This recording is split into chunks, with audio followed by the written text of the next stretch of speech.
શ્રી ગણેશાય નમઃ.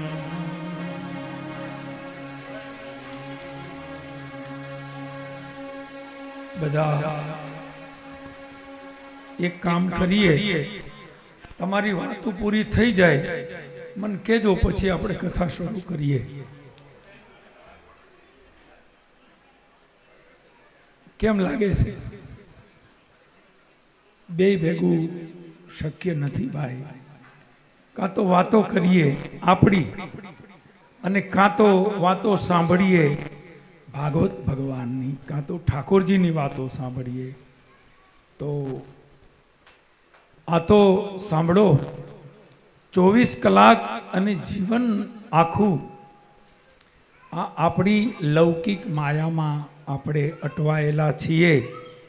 એમાંથી માંડ આટલી કલાકો ભગવાને આપી છે જીવનને ધન્ય બનાવવાની, જીવનને એક અદ્ભુત આનંદના માર્ગે લઈ જવાની. તો એ ક્ષણને, એ સમયને આપણે માણીએ, એની કિંમત કરીએ. તો ખાસ વિનંતી છે, કૃપા કરીને ખૂબ જ શાંતિ રાખજો. કથાનો નિયમ છે કે ચાલુ કથામાં જો વિક્ષેપ પડે તો દોષ લાગે, માટે બધાને વિનંતી છે ખૂબ શાંતિથી કથા સાંભળજો. હવે તો 5 થી 7, 5 તો વાગ્યા છે,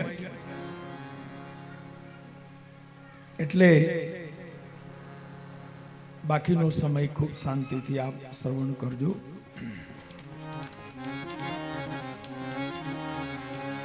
જાણો છો આ દુનિયામાં અમૃત ક્યાં છે?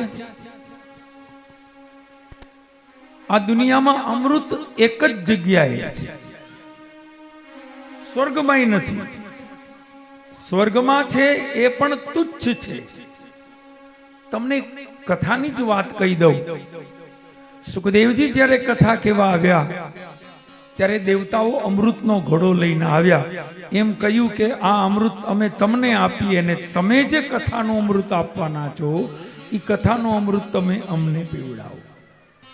ત્યારે શું થયું એ આપ સૌ જાણો છો. સુખદેવજીએ એમ કહ્યું કે તમારું અમૃત તો તુચ્છ છે. તમારું અમૃત પીવાથી માણસને શાંતિ ન મળે, પ્રસન્નતા ન મળે, ભગવાન ન મળે. કથાનું અમૃત પીવાથી માણસને ભક્તિ મળે, શક્તિ મળે, શાંતિ મળે, પ્રસન્નતા મળે. માણસને પરમાત્માનું દર્શન કરાવે એવું અમૃત છે. એટલે સ્વર્ગનું દુનિયામાં એક જ ઠેકાણે અમૃત છે, અને એ છે ભગવાનની કથા. ભગવાનની કથા જ અમૃત છે. આના બીજું બધું જેટલું છે ને એ બધું અમૃત જેવું છે. શું છે? અમૃત જેવું છે, અમૃત નથી. અમૃત એક ભગવાનની કથા છે, પણ એને માટે એક એકાગ્રતા જોઈશે, શાંતિ જોશે. તમારું મન કથા શું માગે છે? માત્ર તમારું મન, માત્ર તમારું મન.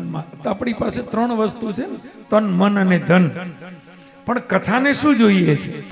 તમારું ધનય નથી જોતું, તમારું તનય નથી જોતું, એને ફક્ત તમારું મન જોઈએ છે. માટે મન, અને મન આમે ભગવાનને આપવા જેવું જ છે.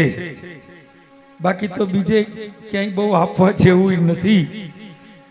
તો મનને એકાગ્ર કરીએ, થોડું મંગલાચરણ કરી કથાનો આરંભ કરીએ. આવું બોલીએ બાલકૃષ્ણ લાલ કી, બોલીએ દ્વારિકાધીશ કી.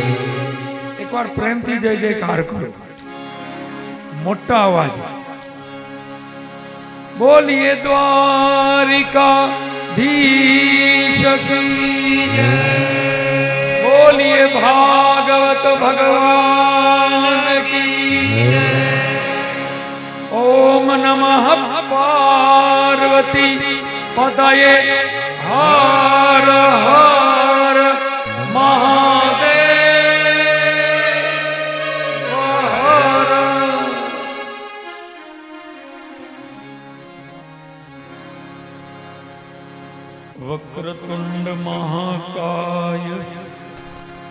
कोटि सूर्य समप्रभ निर्विघ्नं कुरु मे देव सर्वकार्येषु अखंड मंडलाकारं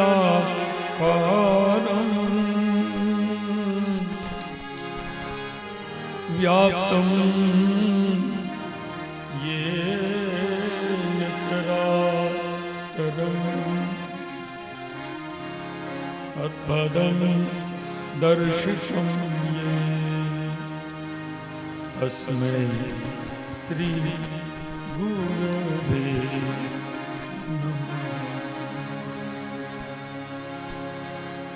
सच्चिदानंद रूपाय विश्वोत्पत्त्यादि हेतवे तापत्रय विनाशाय श्री कृष्णाय वयं नमः।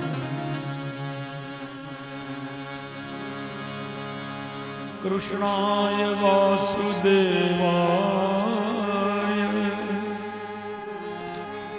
हरये परमात्मने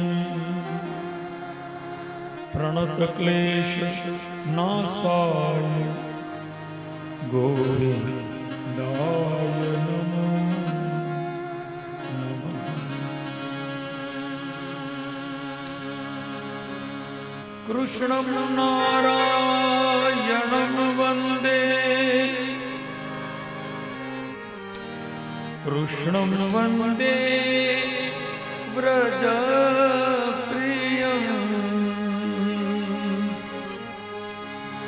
कृष्णं द्वैपायनं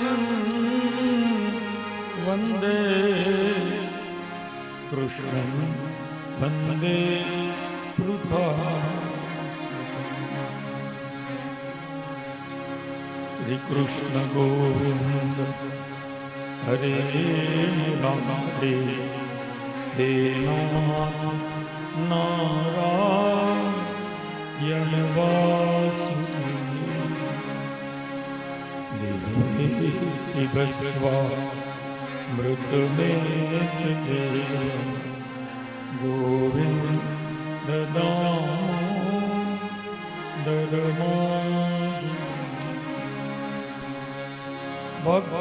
भक्ताभिलाषा चरितानुसारी दुग्धादिचोर्ये नयसो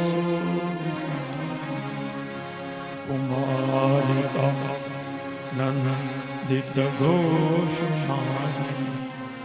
मम प्रभु श्री गिरिराज श्रीमद्भागवताख्योऽयं प्रत्यक्षः श्रीकृष्णये स्वीकृतोऽसि मया नाथ मुक्तिर्य भवसात् मनोरथो मदीयोऽयं सफलः सर्वथा निर्विघ्नं नैव कर्तव्यं दासोऽहं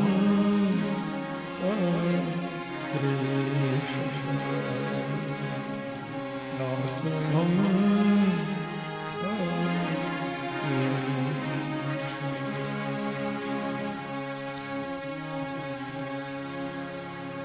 बोलिए बाल कृष्ण।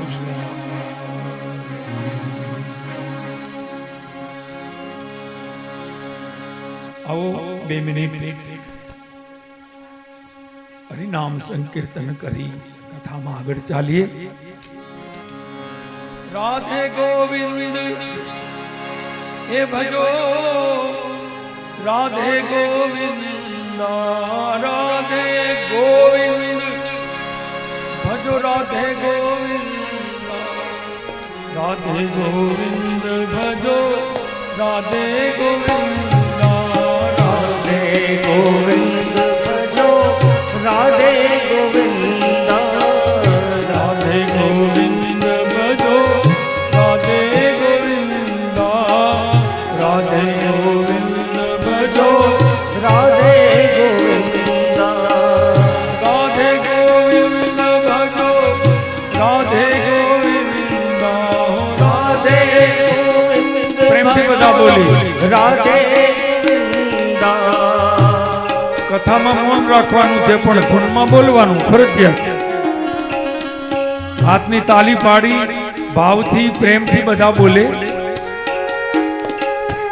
હે રાધે ગોવિંદ ભજો રાધે ગોવિંદ राधे गोविंद भजो राधे गोविंद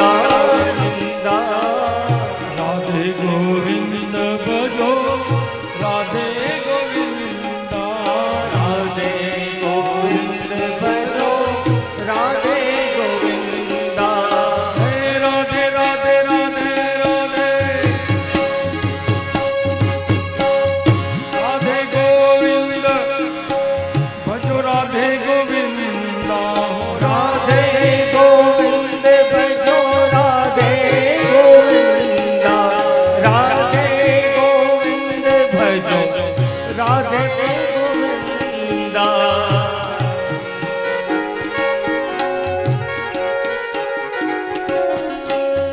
राधे गोविंद भजो राधे गोविंद राधे गोविंद भजो राधे गोविंद राधे गोविंद भजो राधे गोविंद राधे गोविंद भजो राधे गोविंद राधे गोविंद भजो राधे गोविंद राधे गोविंद भजो राधे गोविंद राधे गोविंद भजो राधे गोविंद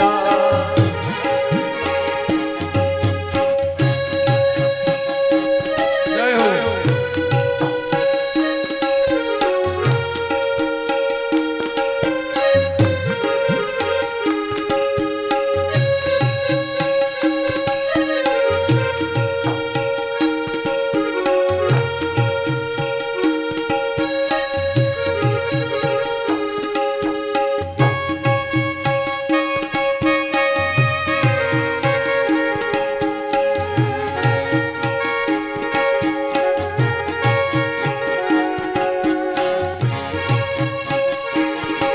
कृष्ण कन्हैयो वालो नंदजी नो लालो कृष्ण कन्हैया वालो राधे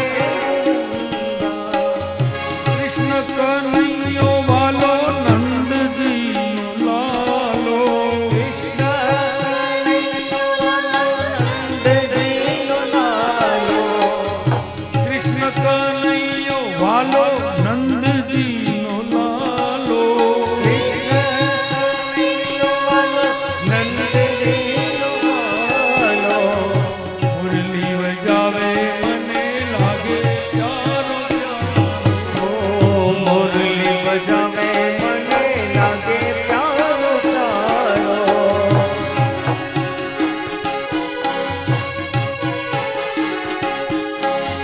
राधे गोविंद भजो राधे गोविंद राधे गोविंद भजो राधे गोविंद राधे गोविंद भजो राधे गोविंद राधे गोविंद भजो राधे गोविंद राधे गोविंद भजो राधे गोविंद राधे गोविंद भजो राधे गोविंद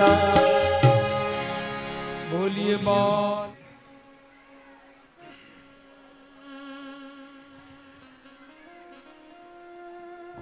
થોડો અઘરો વિષય છે. કથામાં મન લાગવું શરૂઆતમાં જો એકવાર લાગી ગયું પછી ખબર નહીં પડે કે રાતના 9 વાગ્યા છે. મન અનેક વસ્તુઓમાં ભટકતું હોય છે. કેટલે ઠેકાણે મન ફરતું હોય. આપણે અહીં બેઠા હોય પણ એ મનને સંસારના અનેક પદાર્થોમાંથી ખેંચી ભગવાનના શરણમાં લગાવીએ, એકાગ્રતાથી કથા શ્રવણ કરીએ.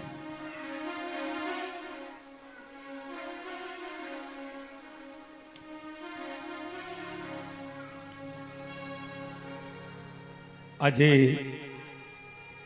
ચૈત્ર મહિનાનો આરંભ છે. કેવો સુંદર દિવસ છે. ચૈત્રી નવરાત્ર પ્રારંભ થઈ રહ્યા છે. અડધા ભારતમાં આજ બેસતું વર્ષ છે. ચૈત્રી ગુડી પડવો. ગુડી પડવું, ગુડ એટલે સારું. તો આ ગુડી એટલે મને લાગે શબ્દ આપણો જ છે. આ તો ઇંગ્લિશ વાળા લઈ ગયા.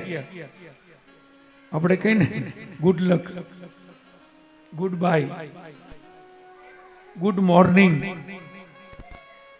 તો આજે ચૈત્રી નવરાત્રનો પહેલો દિવસ છે અને આ ચૈત્રી નવરાત્રના પ્રથમ દિવસથી આજે અહીંયા લોહાણા મહાજન વાડીની અંદર એર કન્ડિશન હોલમાં કથા સાંભળવામાં સગવડ તો જોઈએ છે. લ્યો, બાર ગમે એવી ગરમી હોય, અહીંયા આવો એટલે એકદમ ઠંડક.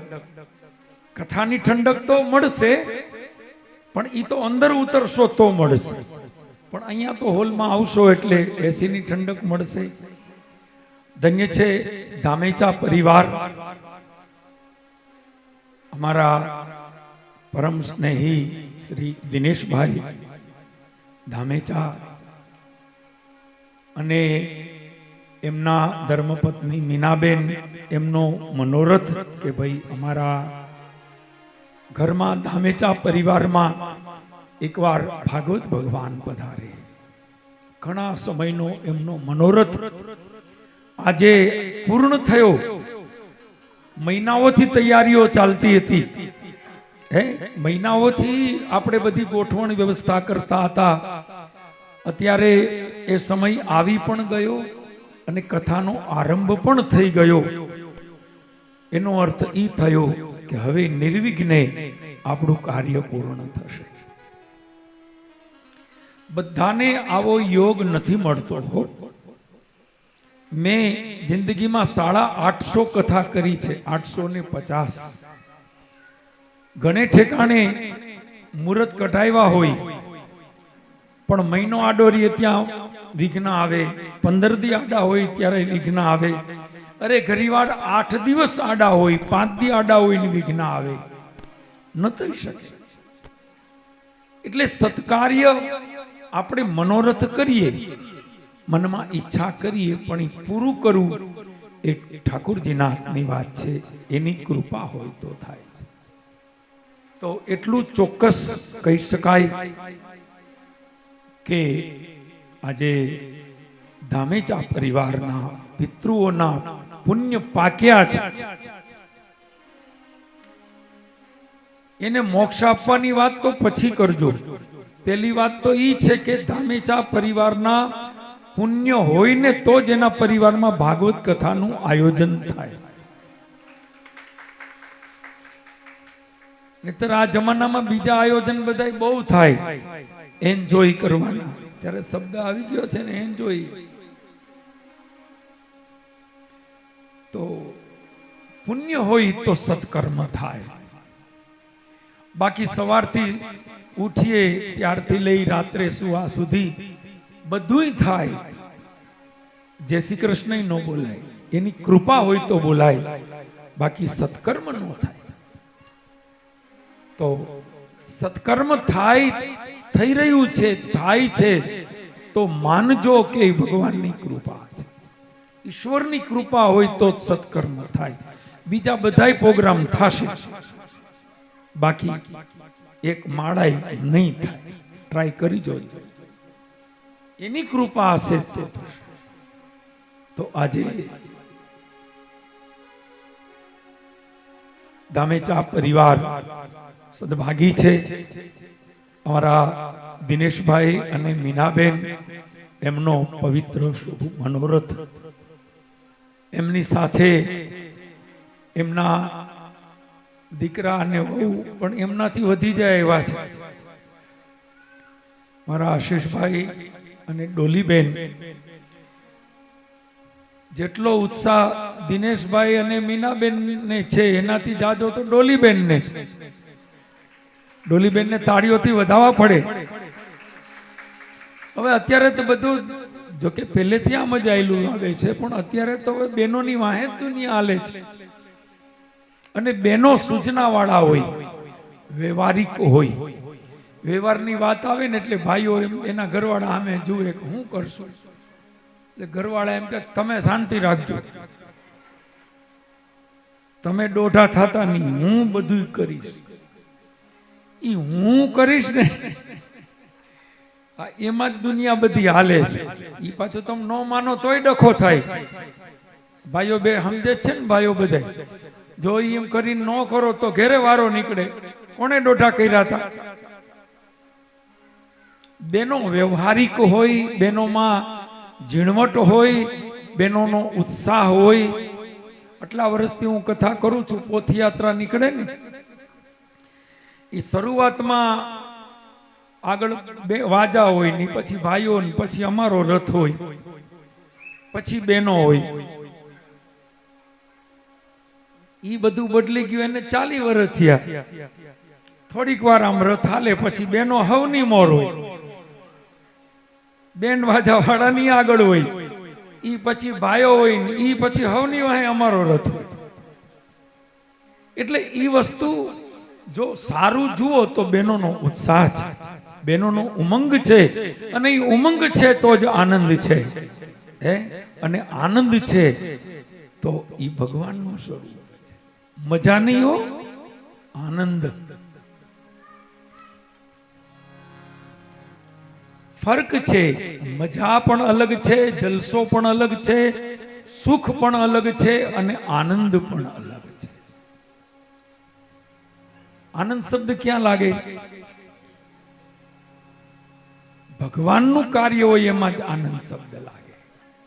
આનંદ અને મંગલ આ બે શબ્દ પવિત્ર કાર્ય હોય એમાં જ લાગે.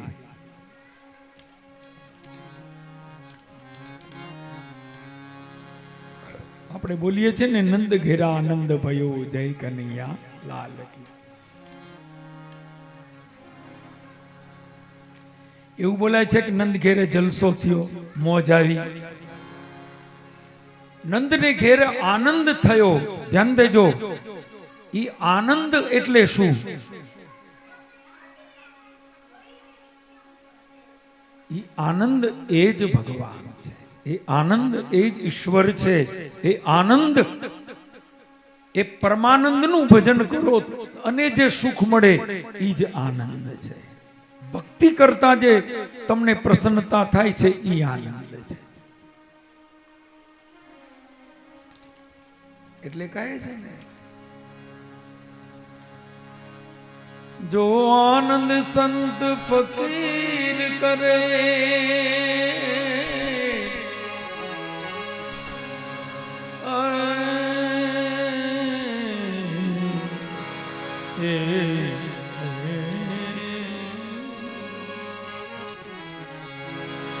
जो आनंद संत फकीर करे, जो आनंद संत फकीर करे, जो आनंद संत फकीर करे, ऐसो आनंद नाही अमीरी में, ऐसो आनंद नाही એ અમીરી में जो आनंद संत फकीर। પૈસાથી મળે ઈ જલસો, પૈસાથી મળે ઈ સુખ, પૈસાથી મળે ઈ મોજ, ખાવાથી મળે, કપડાં પહેરવાથી મળે, ઘરેણાથી મળે, ફરવાથી મળે, કારમાં મળે, પ્લેનમાં મળે, જગતના તમામ લૌકિક સુખ છે એ સુખ છે. નોટ કરજો, સુખનો બીજો ભાઈ છે, એની પાછળ પાછળ જ હાલે છે. શું છે એનું નામ? દુઃખ. સુખનો ભાઈ છે દુઃખ, અને મજાની બેન છે સજા. એક જાશે એટલે એક આવશે, એક જાશે એટલે એક આવશે. હવે ત્રીજી વાત, આનંદનો વિરોધી શબ્દ કોઈ હોય તો કયો. કઈ વાંધો નહીં, કાલે કેજો, ઘરે ચિંતન કરજો. આનંદનો કોઈ વિરોધી શબ્દ તમને મળે તો કેજો. આનંદનો કોઈ વિરોધી શબ્દ નથી. સત્કર્મ કરતા જે સુખ મળે એ આનંદ છે. ભક્તિ કરતા જે સુખ મળે એ આનંદ છે. કથા સાંભળતા સુખ મળે એ આનંદ છે. કથા સાંભળવી એ શું? કથા સાંભળવાને શું કહેશું? કથા સાંભળવાથી, કથા સાંભળવી એ કઈ ક્રિયા છે? પૂજા છે, કસરત છે, તપ છે, સાધના છે? કથા સાંભળવી એ શું છે? બહુ સરસ વાત. કથા સાંભળવી એ તપ તો છે જ. બોલવાની મનાઈ, ઉઠવાની મનાઈ, હલવાની મનાઈ, કાંઈ બધું તપ તો છે. 3 કલાક 4 કલાક કથા સાંભળો, મૌન રાખવું પડે, આ તપ. એક જગ્યાએ બેસવું પડે, તપ. વચ્ચે કાંઈ બીજી આવે નહીં, લપ. કઈ નહીં, કઈ નહીં, એકેય લપ ના આવે, એનું નામ તપ. એવું તપ જ ફળે હો. ઘણાને તો આરતી ચાલુ હોય ને ફોને ચાલુ હોય. હા, પણ પેલા આ તો ભગવાન કે મને તો પૂરું કર મારું.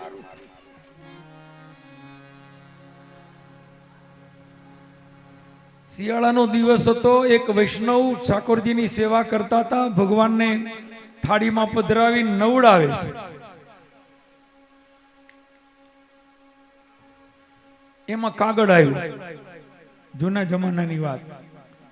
એટલે નવડાવતા નવડાવતા ઘરવાળાને કીધું શું છે? તો કે કાગળ લીધો. કાગળ જોયો, પૂજા કરતા કરતા પૂછે છે કાગળમાં શું છે? કઈ નહીં, કે મારા ભાઈનો કાગળ છે. ભાઈનો કાગળ આવે સ્વાભાવિક છે કે બેનો તો આમ હરખાઈ ગયા હોય. ભાઈની વાત આવે તો પિયરનું એક ખેંચાણ છે. કેમ ન હોય? કેમ ન હોય? પિયરનું ખેંચાણ કેમ? મા બાપની વાત આવે, ભાઈની વાત આવે, બહેનની વાત આવે, એનું ખેંચાણ કેમ?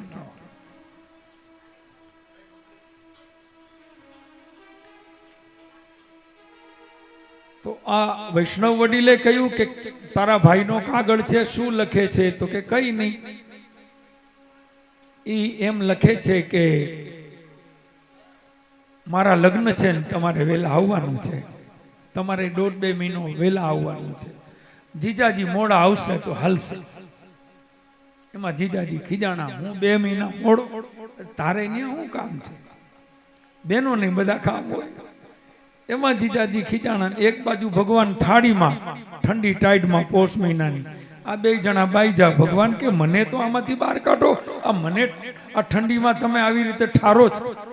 ભગવાન એક બાજુ રહ્યા, બાધી કરી નવરાત્રી 1.5 કલાક થઈ. એટલે ઘણીવાર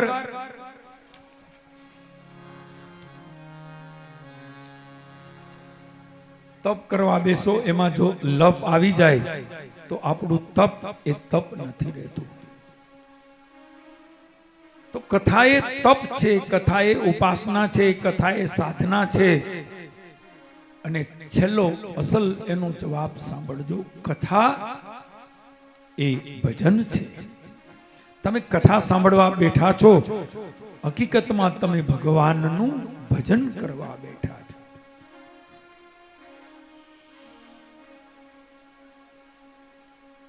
ધ્યાન દેજો. આ વાક્ય હું મારા ઘરનું નથી કહેતો, આમાં લખ્યું છે એ કહું છું. ભક્તિના 9 પ્રકાર છે. પહેલો પ્રકાર છે ભગવાનની કથા સાંભળવી, શ્રવણ. છોકરાઓ અવાજ ન કરે એ વડીલો ધ્યાન રાખજો, નહીતર બાજુના હોલમાં મૂકી આવજો, કારણ કે એને રમવું હોય એ હાચા છે અને આપણે કથા સાંભળવી હોય. તો ભક્તિનો પહેલો પ્રકાર છે શ્રવણ. શ્રવણ કયું? ભગવાનની કથાને શ્રવણ કહેવાય. આ ભક્તિ છે. તમે ભજન કરવા બેઠા છો, તમે ભક્તિ કરવા બેઠા છો, તમારી એક એક ક્ષણ, મિનિટ નહીં હો, ક્ષણ, તમારી એક એક ક્ષણ તમે ભજન કરી રહ્યા છો. તમે 3 કલાક બેસો, 4 કલાક બેસો, 5 કલાક બેસો, આ ભગવાનનું ભજન છે. ભગવાનની કથા સાંભળવા બેસવું એ ભજનનો જ એક પ્રકાર છે. ભગવાનના ભજનના 9 પ્રકાર છે, જેને આપણે નવધા ભક્તિ કહીએ છીએ. ભક્તિના 9 પ્રકાર છે. એમાંનો આ પહેલો પ્રકાર છે કથા શ્રવણ.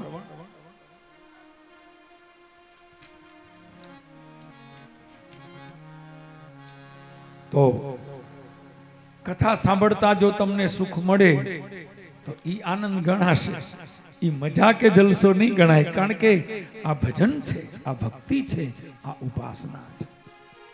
તો આજે ખરેખર પરમ સૌભાગ્ય છે ધામેચા પરિવારનું કે એમને ત્યાં ભાગવત ભગવાન પધાર્યા છે. આપણામાં એવું કહે છે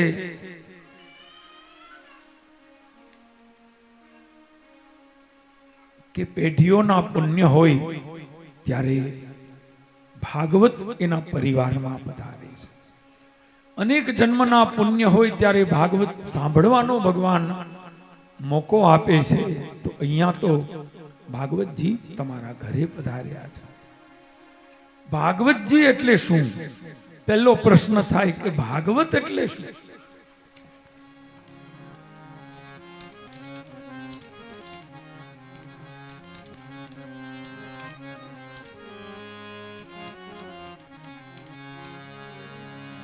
ઇદમ ભાગવતમ નામ પુરાણમ, ઇદમ ભાગવતમ નામ પુરાણમ, પુરાણમ બ્રહ્મ સંહિતમ, અધિતવાન દ્વાપરાદ્યો પિતૃદ્વૈપાયના.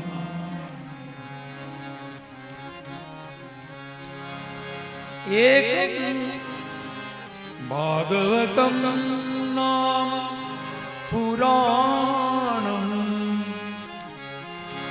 એકમ ભાગવતમ શાસ્ત્રમ મુક્તિદાનેન ગર્જતી, યસ્યાહ શ્રવણ માત્રેણ હરિશ્ચિતમ સમાસ્તિ, હરિશ્ચિતમ સમા.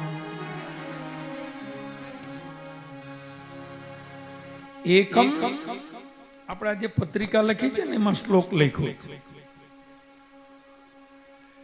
શ્લોક છે એકમ ભાગવતમ શાસ્ત્રમ મુક્તિદાને ન ગર્જતી. આનો અર્થ છે એક ભાગવત જ એવું છે કે જે ગર્જના કરીને કહે છે કે હું મુક્તિદાતા છું, હું મુક્તિ આપું. યસ્યાહ શ્રવણ માત્રેણ, જેના શ્રવણ માત્રથી માણસ હરિ ભગવાન આપણા હૃદયમાં નિવાસ કરે છે. તો એવા ભાગવત ભગવાન. ભાગવતનો અર્થ છે ભગવાનનું આ વાંગમય સ્વરૂપ છે, વાણીમય સ્વરૂપ છે. આપણે ત્યાં આમ જોવા જાવ તો સનાતન ધર્મની સંસ્કૃતિ જો જોઈએ તો આપણે ત્યાં 4 વેદ છે. વેદ કેટલા? 4. ઋગ્વેદ, યજુર્વેદ, અથર્વવેદ, સામવેદ. એ પછી વેદના આધારે અનેક શાસ્ત્રો, પુરાણો, ગ્રંથો ઘણું લખાય. અને એ વેદના આધારે આપણે ત્યાં પુરાણો લખવામાં આવ્યા. પુરાણ કેટલા છે? પુરાણ આપણે ત્યાં 18 પુરાણ છે. 18 પુરાણ છે. 4 વેદ, 18 પુરાણ. ભાગવત એ 18 પુરાણ માહેનું જ એક પુરાણ. આપણે ત્યાં 18 પુરાણ છે. વિષ્ણુ પુરાણ, બ્રહ્મ પુરાણ, કર્મ પુરાણ, વરા પુરાણ, શિવ પુરાણ. આ બધા જે પુરાણ છે એ પુરાણ માહેનું જ એક પુરાણ છે ભાગવત પુરાણ. પણ ફરક છે, પેલા બધા પુરાણ છે જ્યારે ભાગવત એ મહાપુરાણ છે. ભાગવત એ મહાપુરાણ. ભાગવત એટલા માટે શ્રેષ્ઠ છે કે 4 વેદ, 6 શાસ્ત્ર, મીમાંસાઓ અને 17 પુરાણનો સાર જો કોઈ શાસ્ત્રમાં, કોઈ પુરાણમાં હોય તો એ એક જ છે શ્રીમદ ભાગવત. તમે એક ભાગવત પારાયણ કરો એટલે પછી તમારે 17 પુરાણ બાકીના કરવાની જરૂર નહીં. વેદને પણ સાંભળવાની જરૂર નહીં. એટલા માટે જરૂર નહીં કે વેદ અને તમામ પુરાણોનો સાર એક જ ગ્રંથમાં આપ્યો છે જેનું નામ છે શ્રીમદ ભાગવત. એટલે આનું નામ છે શ્રીમદ ભાગવત મહાપુરાણ. બીજા બધા પુરાણ છે, આ મહાપુરાણ. એટલે આપણે ત્યાં સિસ્ટમ પણ એવી છે. તમે જોવો જેને ત્યાં તમને જોવો ને કે ભાઈ વાં સપ્તાહ છે, વાં સપ્તાહ. હવે તો ભાગવત બોલતાય નથી, સપ્તાહ જ. લગભગ મોટે ભાગે પરિવારોમાં ભાગવત કથા થતી હોય છે. એટલા માટે થાય છે કે ભાગવત સર્વશ્રેષ્ઠ છે, ભાગવત સર્વોત્તમ છે. ભાગવતની અંદર બધું જ સમાયેલું છે. આમાં બધું જ આમાં રામાયણ છે, આમાં શિવ પુરાણ છે, આમાં માતાજીની કથા છે. ભગવાનના તમામ 24 અવતારો, તમામ અવતારોની કથા ભાગવતમાં છે. ભાગવતમાં શું છે એમ કોઈ પૂછે તો એની સામે પ્રશ્ન છે કે ભાગવતમાં શું નથી? ભાગવતમાં બધું છે. તમામ ચરિત્રો, ગીતા છે, મહાભારત છે, વેદના બધા સિદ્ધાંતો છે, તમામ ચરિત્રો, તમામ કથાઓ છે. તમામ દુનિયાના લૌકિક પ્રશ્નોનું સમાધાન ભાગવતમાં છે. લ્યો, સંસારમાં કેમ લેવું, કેમ રહેવું, પતિ પત્નીએ કેમ રહેવું, ભાઈ બહેને કેમ રહેવું, માતા પિતાનો ધર્મ શું, પ્રજા રાજાનો ધર્મ શું, સમાજે શું કરવું જોઈએ, 4 વર્ણ, બ્રાહ્મણ, ક્ષત્રિય, વૈશ્ય કોને શું કરવું જોઈએ, તમામ સમાધાન ભાગવતમાં આપ્યું છે. બધું જ. માણસે કેમ જીવન જીવવું જોઈએ એ બધું જ ભાગવતમાં કહ્યું છે. ભાગવતના 4 અક્ષર છે. ભાગવત 4 અક્ષર છે. આ 4 અક્ષર એક સદગુણની દીક્ષા આપે છે. જો નિષ્ઠાથી તમે કથા સાંભળો તો, વદાડીને વયા જાવ તો નહીં. ઘણી વાર આપણે વદાડવા જતા હોય પછી આપણે નહીં ઘણા વદાડીને વયા જાય. પણ આ વસ્તુ એવી છે, લગ્નમાં અલગ છે, સગાઈ કે કોઈ વાસ્તુ અલગ છે, બીજા કોઈ ફંક્શન અલગ છે, પણ ભગવાનની કથા જે છે, ભાગવતજીનું જે ચરિત્ર એ તો અદ્ભુત છે.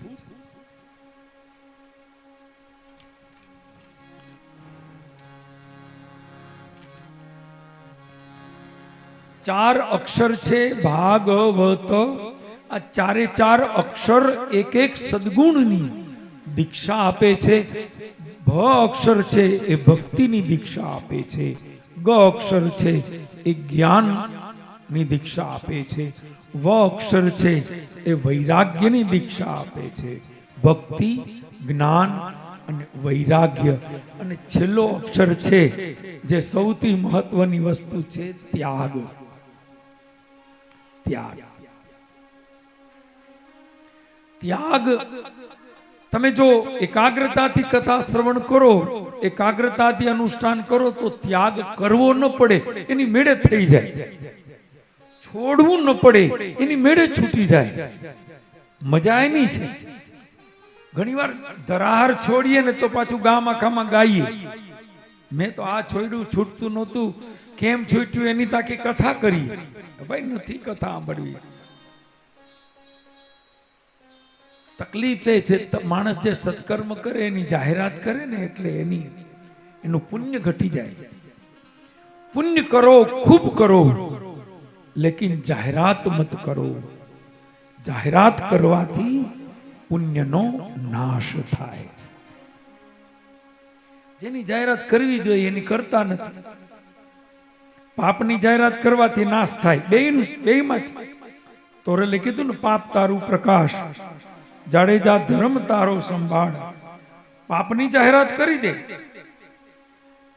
પણ ઈ તો આપણે એવું હંતાડીને રાખીએ, હાથમાં પાતાળમાં દાટી દીધું હોય, આપને ન મળે, ગોતવા જાય. એ તો ચિત્રકૂટ યાદ કરાવે, ઉપર જાય.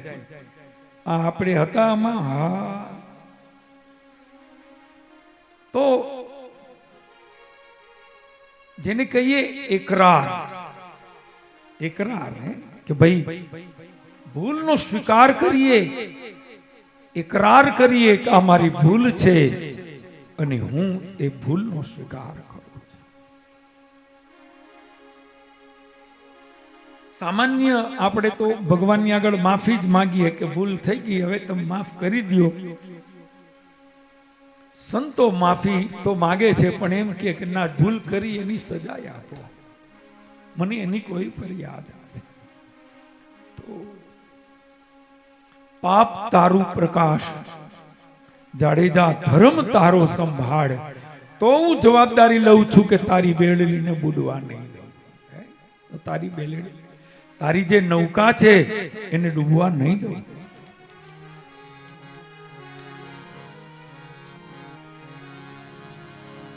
તારી બેડલીને બુડવા નહીં દઉં. તારી બેડલીને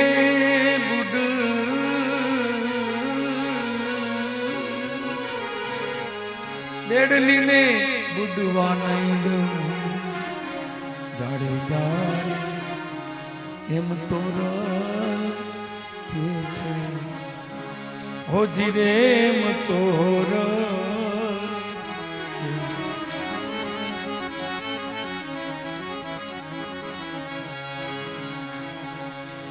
પછી જે જેસલે કર્યું એકરાર.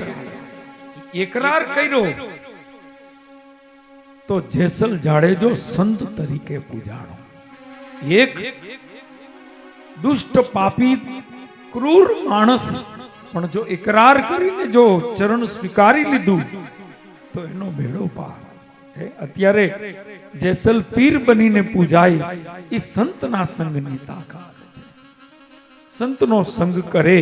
કોઈએ કહ્યું ને કે પારસ में और संत में बड़ो अंतरो जान.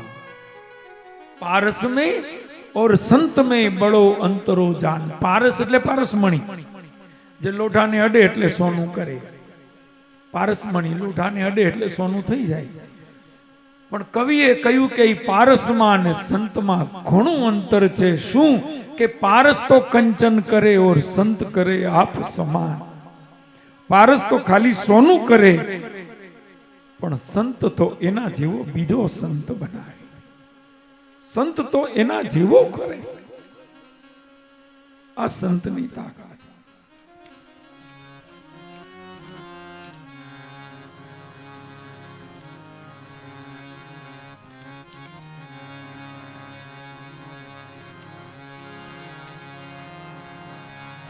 અવતાર માનવીનો ફરીને નહીં મળે. અવતાર આ માનવી ફરીને નહીં મળે. અવસર તરી જવાનો અવસર તરી જવાનું ફરીને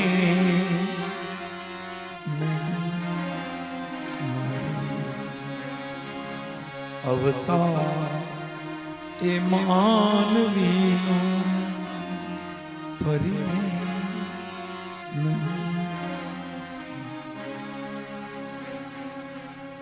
અવસર તરી જવા. આમાંથી પ્રાણ ગયા એવું વર્ણન છે ગરુડ પુરાણમાં કે પ્રાણ વયા જાય એટલે સીધા વયા ન જાય. કોઈ એમ કહે છે 5-6 દિવસ સુધી ઘરમાં ફરતા હોય, કોઈ કહે 12 દિવસ સુધી બધી વિધિ પતે પછી જાય. ત્યાં સુધી ઘરમાં પરિવારમાં ફરતા હોય. કારણ કે આટલી મોહ માયા આટલું મારું મારું કર્યું હોય, આમ થોડા ભર્યા હોય, મારા દીકરા, આ મારી માન, આ મારો બાપ, આ મારી તિજોરી, ત્યાંથી આઘાત ન જાતા હોય. કોઈને હડવા ન દે, ન્યા ન જાવું બહુ.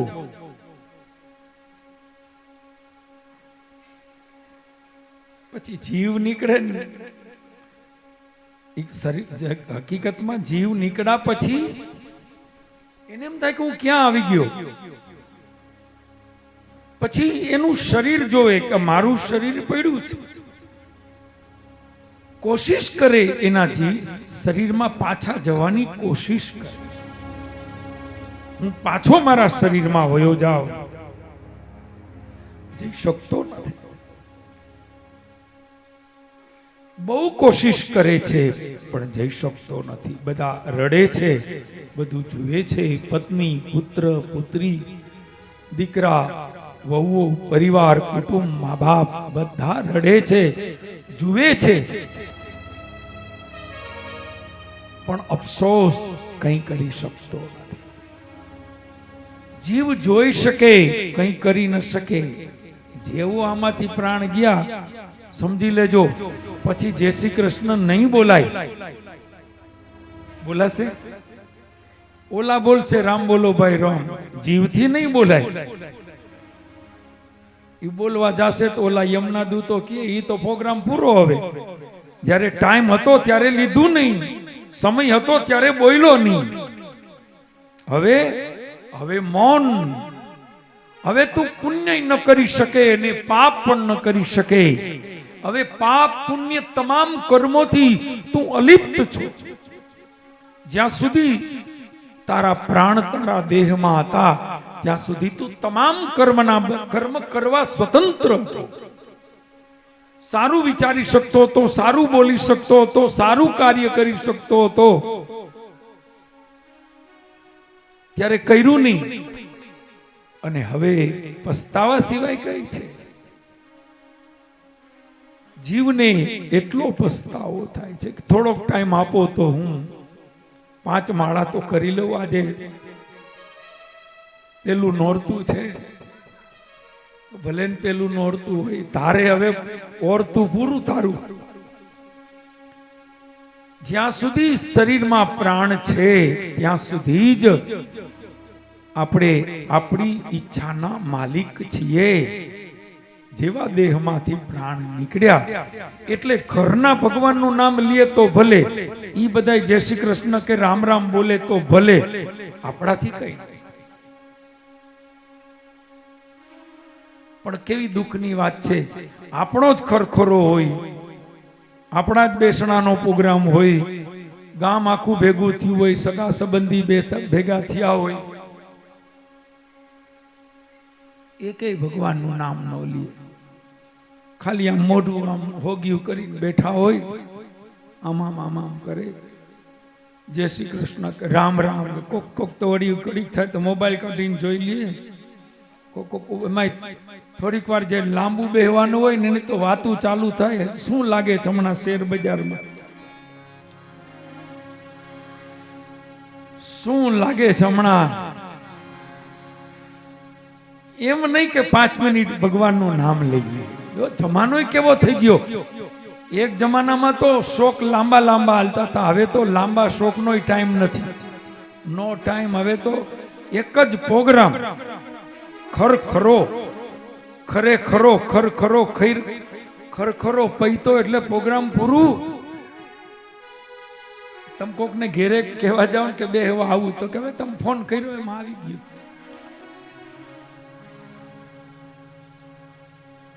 તમે કઈ મળશો તો કે હવે તો અમે દુકાન ખોલી નાખી છે.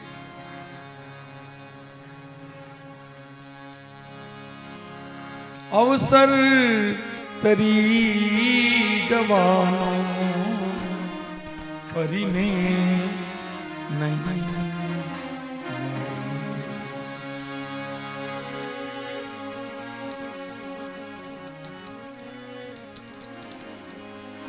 કરશું ધર્મ નિરાતે કહે તું ગુમાનમાં.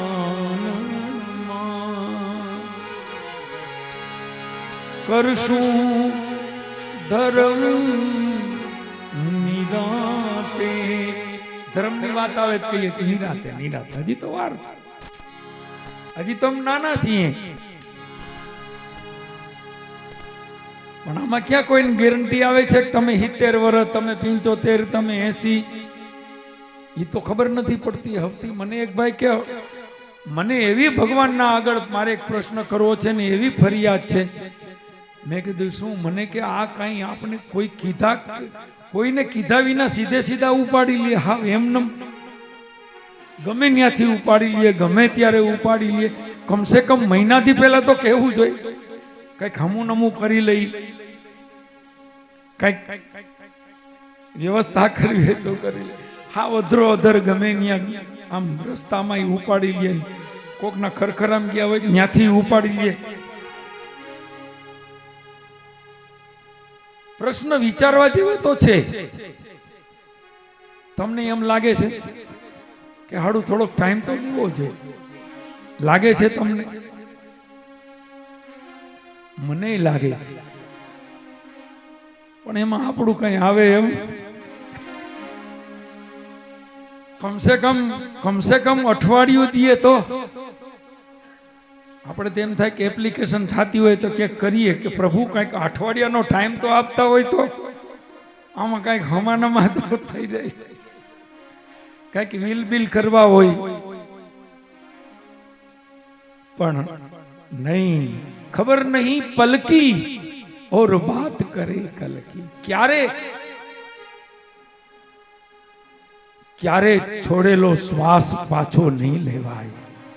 ક્યાં ખબર છે? ખબર નહીં પલકી ઓર બાત કરે કલકી.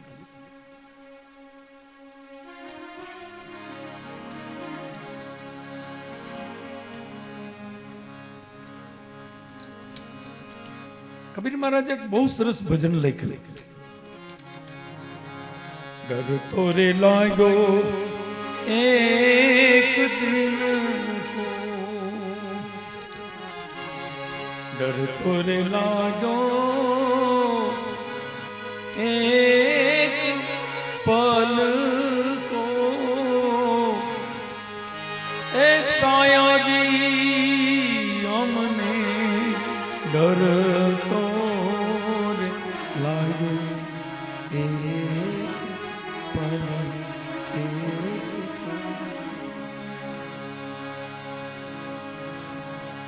કેવું સરસ ભજન છે. એક દિન સાહેબ સૌને બોલાવે, એક દિન સાહેબ ઓહો.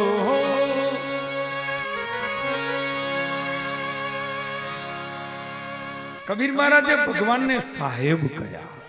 બંદગી સાહેબ, આ બંદગી શબ્દ કબીર મહારાજ. એક દિન સાહેબ સૌ નહીં બોલાવે. સાહેબ એટલે ભગવાન. કર સાહેબ કી બંદગી ભૂખે કો અન્ન દે.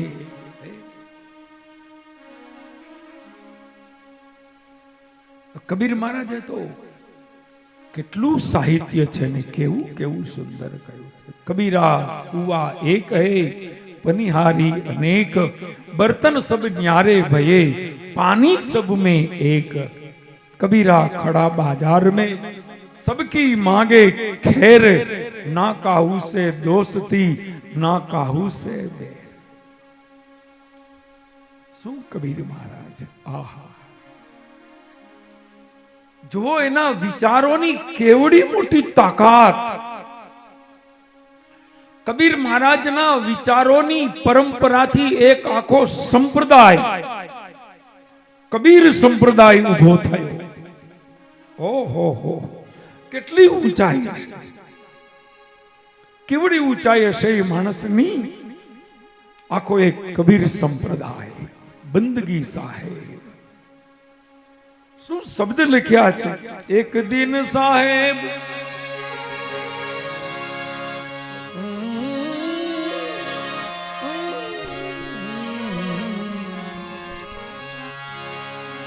एक दिन साहेब सौने बुलावे, एक दिन साहेब सौने बुलावे. અને શું કરે, લેખા રે લે લે રે રાઈ રાઈ તલ કો.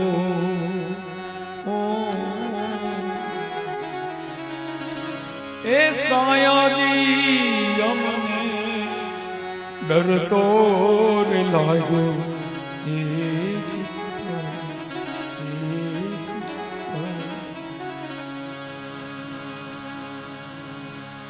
आरे काया मांसना हाट ने बजारू, वणजू करी ले हीरला मणे को. साया जी हमने डर तो लागो, एक पल एक. કબીર એમ કહેવા માંગે છે કે મને એક પલની બીક લાગે, ગઈ પલ પાછી ફેર ન આવે, મૂરખ મૂઢ ગમાર. બહુ સાગરની ભૂલવણીમાં વહી ગયા રે જુગ ચાર. તો કરશું ધર્મ નિરાતે, કહે તું ગુમાનમાં.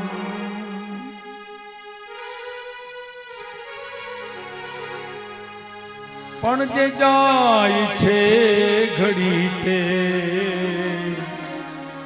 ફરીને નહીં મળે. જે જાય છે ઘડી તે ફરીને નહીં મળે. અવતાર માનવી ફરીને નહીં મળે, ફરીને. તો આ જીવ શરીર છોડીને ગયા પછી 12 દિવસ સુધી તો ઘરમાં રહે છે. એનું શરીર સ્મશાને જાય, એ સ્મશાને જાય. પછી જોવે છે કે મારા દેહને અગ્નિમાં બાળવામાં આવ્યો. નિરાશ થઈ જાય છે. મારું શરીર ગયું, હવે હું ક્યાં રહીશ? શરીર વિના હું ક્યાં રહી શકું? આ જીવ કલ્પાંત કરે છે, રડે છે, વિલાપ કરે છે. ક્યાં? સ્મશાનમાં. એકલો એકલો જીવ રડે છે, વિલાપ કરે છે. આ જગતમાં હવે મારું કોણ? અને જ્યારે બધાય વયા ગયા સ્મશાનમાંથી, પરિવારના ધીરે ધીરે કરીને બધાય વયા ગયા. કોઈ નથી, એકલો જીવ રડે છે, મારો દેહ બળ્યો, હવે હું ક્યાં જાઉં, હવે હું શું કરું? આ જીવ જ્યારે એકલો રડતો હોય છે ને ત્યારે સ્મશાનમાં એની પાસે આ જીવ રડે છે ને ત્યારે એના માથે એક હાથ આવીને વાત્સલ્યપૂર્ણ એની માથે એક હાથ પડે છે. જાણો છો એ હાથ કેનો છે? એ હાથ છે ભગવાન ભોળાનાથનો, ભગવાન શિવજીનો. સ્મશાનમાં કોણ રહે છે? 33 કરોડ માંથી એક પણ દેવ સ્મશાનમાં રહેતા નથી, ભગવાન શિવ રહે છે. આ જીવ જ્યારે સ્મશાનમાં રડે છે ત્યારે એના માથે હાથ શિવ મૂકે છે. જીવ એને જોવે છે, શિવજીને જોઈ ગદગદ રડીને પગમાં પડી જાય, અરે મહારાજ આપ. એકદમ કલ્પાંત કરે છે, પ્રભુ મારું કોઈ નથી. ત્યારે શિવ એમ કહે છે કે બેટા રડીશમાં, જેનો કોઈ નથી એનો ભોળો નાથ છે, હું છું, તું ચિંતા ન કરીશ.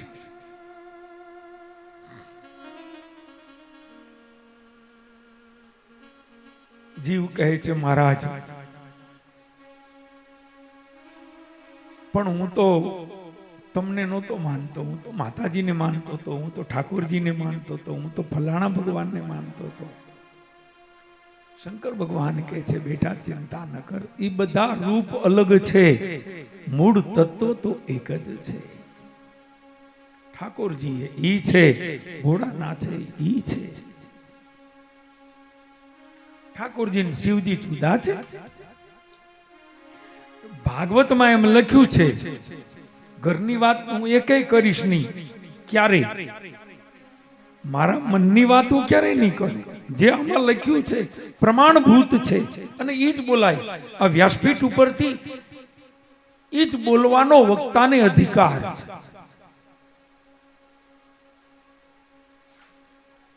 બધું શાસ્ત્રમાં લખ્યું છે, એ જ બોલવાની આજ્ઞા છે, એ મર્યાદા છે.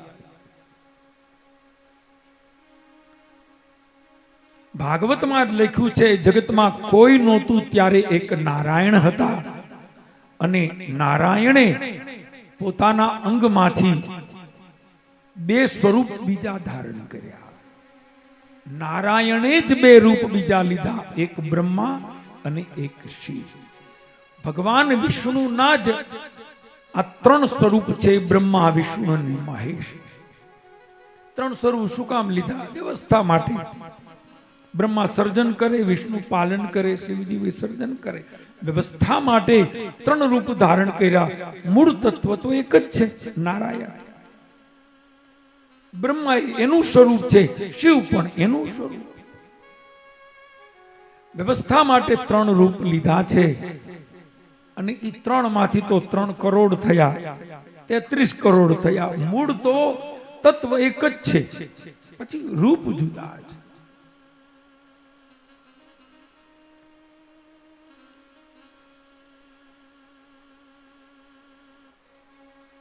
આપણા સનાતન ધર્મમાં 5 દેવની પૂજાની આજ્ઞા છે. ધ્યાન દેજો, તમને ખબર જ હશે અને હોય તો આ પાકું થઈ જાય.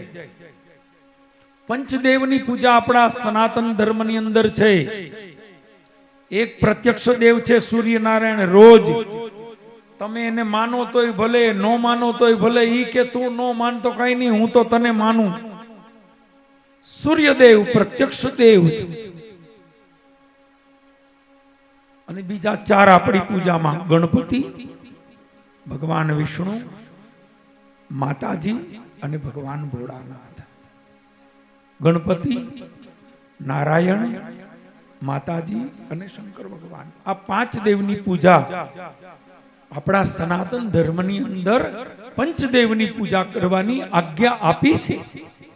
આ બધાને ખબર હોય જ, આપના કોઈના ધ્યાન બહાર ન હોય.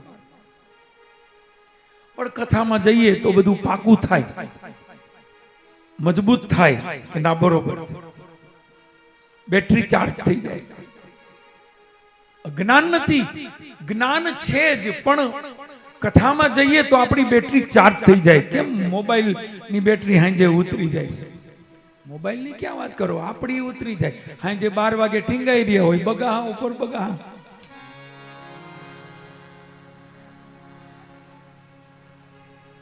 કઈ વાત કરે તો કે અત્યારે મગજ કામ કરતું નથી, હવારે મળજો. હા, બગાસું ચેપી છે. કથામાં કોઈ ખાવું નહીં, નકર બધાયનું ઉપડે. તમે જે માણસ બગાવું ખાલી ખોટે ખોટે હા કરે ને તો બીજાને હામું એની મેળે મેળે આવે.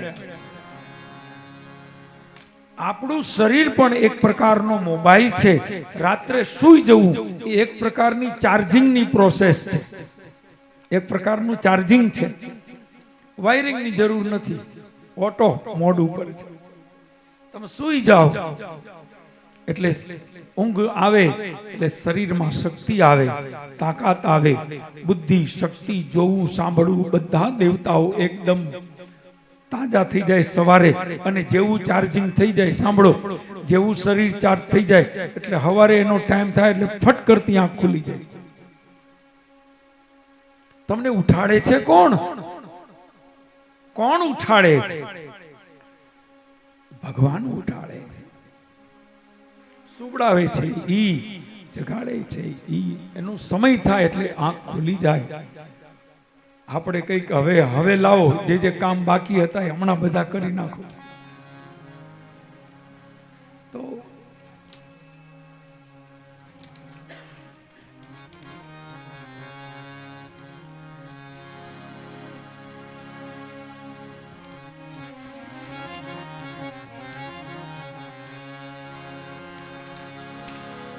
કરશું ધર્મ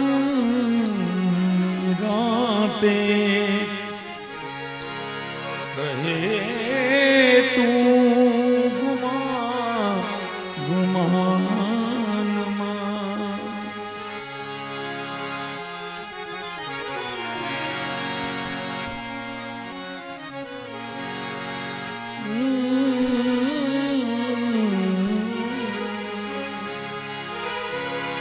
કરશું ધર્મ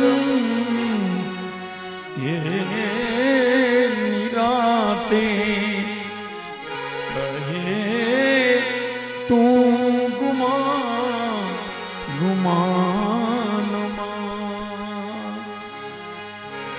પણ જે જાય છે ઘડી તે,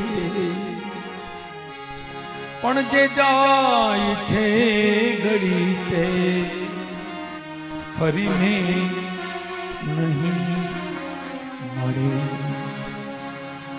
અવતાર માનવી ફરીને નહીં મળે, ફરીને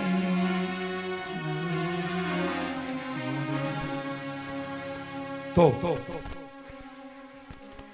મારો કહેવાનો અર્થ, ભગવાને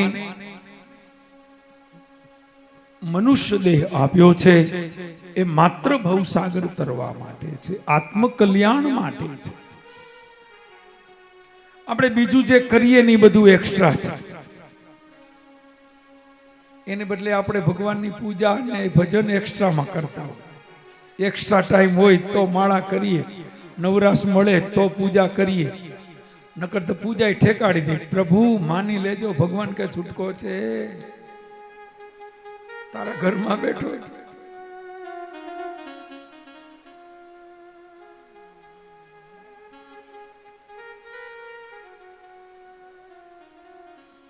તને મળ્યો મનુષ્ય અવતાર, માંડ કરીને તે ભજ્યા નહીં ભગવાન. હેત ધરીને પછી ખાસે જમના માર, ઈ પણ પેટ ભરીને. માટે રામ રામ સંભાળા. જૂનું ભજન છે. તો બહુ કૃપા હોય ત્યારે સત્કર્મ કરવાનો અવસર ભગવાન આપે છે. ભાગવત તમામ ગ્રંથોમાં સર્વશ્રેષ્ઠ ગ્રંથ છે. એના 12 સ્કંદ છે, 335 અધ્યાય છે, 18,000 એના શ્લોક છે અને 335 એના અધ્યાય છે. આપણે આખા ભાગવતનું શ્રવણ કરવાનું છે. 7 દિવસમાં કોઈ દી પૂરું થાય નહીં. આ તો 10 વર્ષે પૂરું ન થાય, પણ આપણે જેટલું, આ તો દરિયો છે, આ તો દરિયો છે, પણ આપણે એમાંથી જેટલું પીવાય, જેટલું એમાંથી પાન થઈ શકે એટલું કરીશું. બાકી તો અનંત છે. ભાગવતને મહાપુરુષોએ સાગર કહ્યો છે, આ દરિયો છે. 18,000 શ્લોક, એક એક શ્લોકનો અર્થ કરો. શું અર્થ આપ્યા છે, શું એના ભાવ આપ્યા છે, અદ્ભુત. પણ આપણે જેટલું એમાંથી રસપાન થઈ શકે એટલું કરીશું. દરિયાને માપી ન શકાય, પણ દરિયામાં તરી તો હગાય ને, જેટલું આવડે એટલું, જેટલું જવાય એટલું. આકાશને માપી ન શકાય, પણ આકાશમાં ઉડતા આવડે તો જેટલું ફાવે એટલું ઉડી તો શકાય. એ આપણે ભગવાનની કથા રૂપી આકાશમાં ઉડ્ડયન કરશું. જેટલું ઉડાશે, જેટલું અમૃત પીવાશે, એટલું આપણે અમૃતનું પાન કરીશું. તો ભાગવત એ અદ્ભુત સિદ્ધાંત છે. પ્રથમ એની મહાત્મ્યની કથા આપી છે. આજે પ્રથમ દિવસ છે. 7 દિવસનો ક્રમ છે. 7 દિવસનો ક્રમે આમ તો હતો નહીં, તો આવી ક્યાંથી ગયો? આ 7 દિવસનો ક્રમ લાવ્યું કોણ? ભાગવત સપ્તાહ કર્યું કોણે? હકીકતમાં તો આખી ભાગવત તો 1 વર્ષ હાલે તઈ પૂરી થાય. આનો ક્રમ છે 370 દિવસનો. તો 7 દિવસનો ક્રમ કોણ લઈ આવ્યું? પરીક્ષિત રાજા. પરીક્ષિત રાજા પાસે કેટલો સમય હતો? 7 જ દિવસ હતા. એને કહ્યું સુખદેવજીને કે બાપજી 7 જ દિવસ છે, મને એ ચિંતા છે કે 7 દિવસમાં આત્મકલ્યાણ થશે, ભગવાન મળશે, મારી ગતિ થશે, મારું કલ્યાણ થશે. મનમાં પ્રશ્નો, ચિંતા, ઉલઝન, શું કરું? મારું કલ્યાણ થશે, મુક્તિ મળશે, ભગવાન મળશે. ત્યારે સુખદેવજીએ એને સીધો જવાબ આપ્યો કે હે રાજન,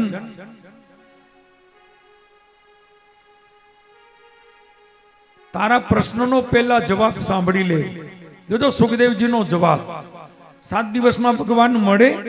ન જ મળે. આપણે પ્રશ્ન થાય 7 દિવસમાં ભગવાન મળે? સુખદેવજીએ પહેલો જવાબ આપ્યો કે 7 દિવસ તો વધી પડશે, 7 દિવસ તો ઘણા થઈ જશે, ચિંતા ન કરીશ. ભગવાન મળશે, મળશે અને મળશે. 1001% પહેલો તો વિશ્વાસ રાખજે, 7 દિવસમાં તારું કલ્યાણ થશે, થશે ને થશે. વિશ્વાસ, આ વિશ્વાસ છે ને, અહીંયાથી જ ભક્તિની શરૂઆત છે. ભરોસો છે. ભક્તિ એટલે શું? ભક્તિ એટલે ભરોસો.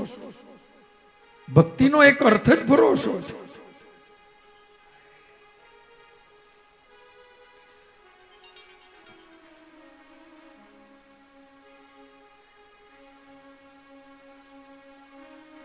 ભક્તિનો અર્થ છે ભરોસો. આપણે ત્યાં કીર્તન છે ને, દ્રઢઈન ચરણન કેરો ભરોસો, દ્રઢઈન ચરણન કેરો. શ્રી વલ્લભ નખ ચંદ્ર છટા બીન સબ જગ માહિંદે. દ્રઢઈન ચરણન કેરો ભરોસો,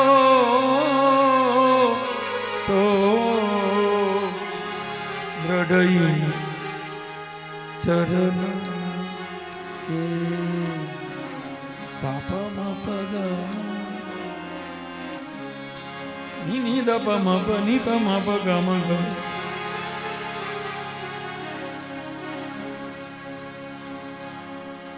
ની સ દ પ મ પ ગ પ ગ.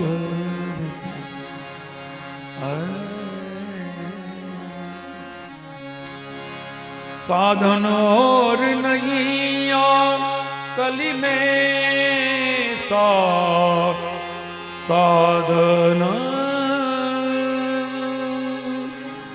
साधन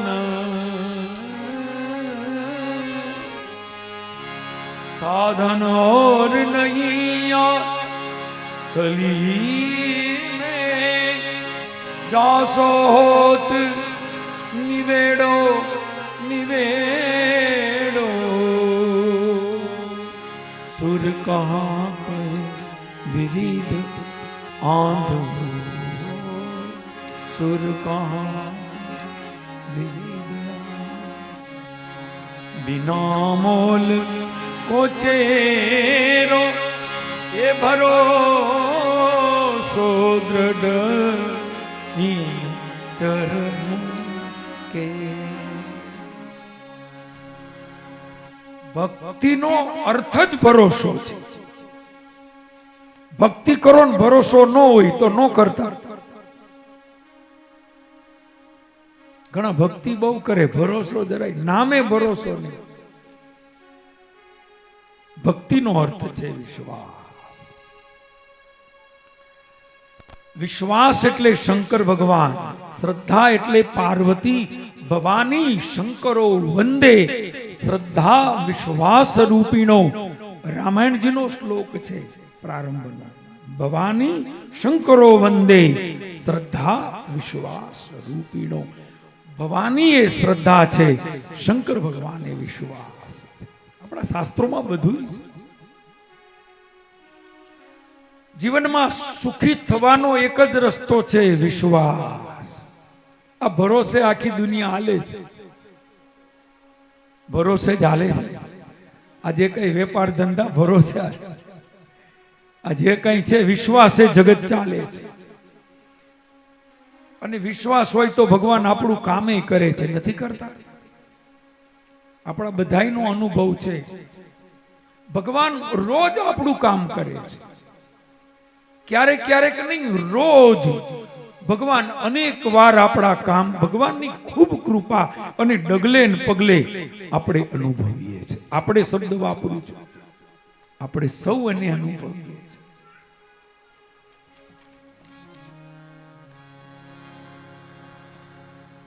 ભગવાનને જોયા ભલે ન હોય, ભગવાનને અનુભવ્યા તો બધે છે ને. જોયા ભલે નથી પણ અનુભવ્યા છે. અરે ભગવાનને ડગલે ને પગલે અનુભવ્યા છે. આપણને ખબર હોય કે આ કામ ન થાય, થઈ ગયું ને એવા બીજા 50 થઈ ગયા. એ કોણ કરે છે? ભલે ને એને જોઈ પણ શકાય, પણ એટલી કક્ષાએ જોઈએ. બીજી વાત જવા દો, બપોરે 1 વાગ્યાનો તડકો તમે સૂર્ય સામે જોઈ શકો છો? બપોરે 1 વાગ્યાની વાત જવા દો, 9 વાગે 7 વાગે સૂર્ય સામે તમે નજર ન માંડી શકો. મારી વાત ઉપર ધ્યાન દેજો. સૂર્યની સામે તમે નજર ન માંડી શકો તો ભગવાન તો કરોડો સૂર્ય ભેગા થાય ત્યારે એક શ્રી હરિ બની શકે એવા ભગવાન છે. કરોડો સૂર્ય જેની પાસે ઝાંખા પડે એવા પરમાત્મા છે. અને છતાંય સૂર્ય જેટલા દજાડે એવા તો નથી, એકદમ સરળ છે. પણ કક્ષા તો જોઈએ, એને મળવા માટે એક લાયકાત તો જોઈએ. એકવાર નારદજીએ ભગવાનને પૂછ્યું કે પ્રભુ તમે કોઈને મળતા કેમ નથી? માણસોને તમને મળવાની કેટલી ઈચ્છા હોય.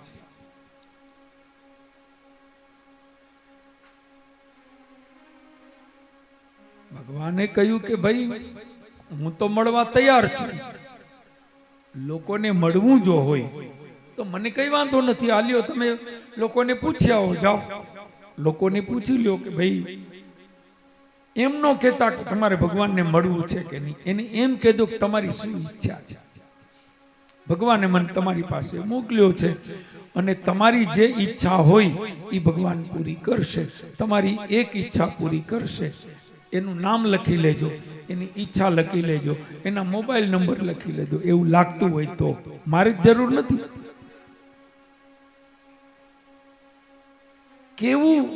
કેવી ટેકનોલોજી વિચાર કરો, લાખો મોબાઈલ, કરોડો મોબાઈલ, કરોડો મોબાઈલ નંબર, એ દરેક મોબાઈલ માં કેવો ચમત્કાર, તમે જેને નંબર લગાડો એને જ લાગે, ઈ મેસેજ મોકલે પાછો એને જ મળે. કેવી વ્યવસ્થા! તમારું પૈસાનું પેમેન્ટ પૂરું થઈ જાય પાછું રિમાઇન્ડર આવે, હાલો બિલના પૈસા કાઢો. કેવી કેવી ટેકનોલોજી! વિચાર તો કરો, કરોડો મોબાઈલ દુનિયામાં વપરાય છે. ટેકનોલોજી કે મગજ કામ ન કરે તો ઈ કરોડો, આ બધી ટેકનોલોજી જેની પાસે પાણી ભરે એનું રૂવાડું, જેનું રૂવાડું ન થાય આ ટેકનોલોજી, એવા પરિબ્રહ્મ પરમાત્મા, આવા બ્રહ્માંડ જેના રૂવાડે રૂવાડે છે, જેના રૂવાડે, એવા બ્રહ્માંડ, એવા પરમાત્મા. તારો પામી શકે નહીં કોઈ પાર, અખંડ અનાદિ છો સૃષ્ટિનો સર્જન, અખંડ અનાદિ.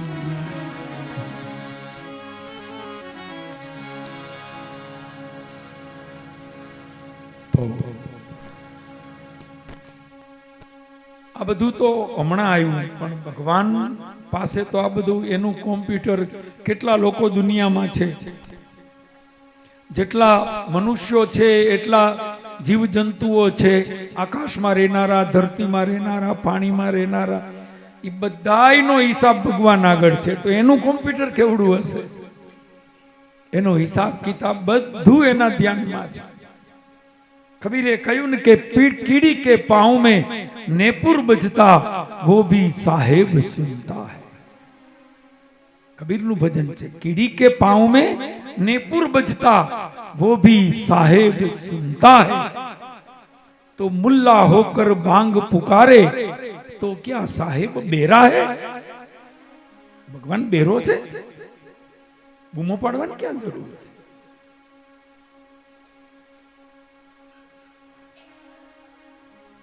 કેટલી સરસ વાત! અરે ભગવાનને તો કઈ કહેવાની જરૂર નથી, તો અંદર બેઠા છે, બધું જાણે છે. એટલે તો એક સંત કહેતા હતા કે ભગવાનની પાસે મંદિરમાં જઈને કોઈ દી કઈ માગવું નહીં. ઘણા તો લિસ્ટ લઈને જાય, એ દૂરથી આવે ને મંદિરના પગથિયા ચડે ને ત્યાં જ ભગવાન સમજી જાય કે આવ્યો ઉઘરાણી. ભગવાન કે આ આવે ને કે મને આમ મગજ ફરી જાય કે હમણાં માગવાનું ચાલુ કરશે, પ્રભુ પછી આપણું શું થયું? હવે પ્રભુ કેદી? ભગવાન કે આવતો ન હોય તો મારી પાસે. ભગવાનની આગળ એટલે ન મગાય, સાંભળજો, ભગવાનની આગળ શું કામ ન મગાય? કેમ કે તન કી જાણે, મન કી જાણે, જાણે चित की चोरी, उनसे क्या छुपावीए जिनके हाथ में जीवन मरण की डोरी. એ તો બધું જાણે છે, તો અંદર જ છે. માગીને હાથે કરીને આપણે આપણી ક્રેડિટ ઘટાડીએ છીએ, આપણી વેલ્યુ ઘટાડીએ છીએ. ભગવાન કે મન ખબર નથી, કહેવાનું જરૂર. માગ શું કરે? મન ખબર બધી. તારે હું જોઈ છે, તું કેટલામાં છો, તારું લેવલ હું છે, તને કેટલું દેવા જેવું છે. અને એક પ્રશ્ન ભગવાન કરે તો આપણે જવાબ ન દઈ શકીએ. ભગવાન એમ કહે કે તેટલી તમારી લાયકાત છે, જેટલી તમારી લાયકાત છે, એનાથી ઓછું મળ્યું છે કે જાજુ મળ્યું છે? અંદરથી જવાબ આપે કે પ્રભુ આટલી લાયકાત તો મારી છે નહીં, તમે જેટલું મને આપ્યું છે એટલી તો મારી યોગ્યતા છે. પણ અંદરથી જવાબ આવે. તો એ તો બધું જાણે છે. ભગવાનની પાસે મંદિરમાં જઈને કોઈ દી કઈ ન મગાય. આ ભગવાનને એમ કહેવાય કે મહારાજ જહી વિધિ નાથ હોઈ હિત મોરા, કરઉ સો બેગી દાસ મેં તોરા. હે પ્રભુ, જે પ્રકારે મારું હિત થાય એ પ્રકારે કરજો.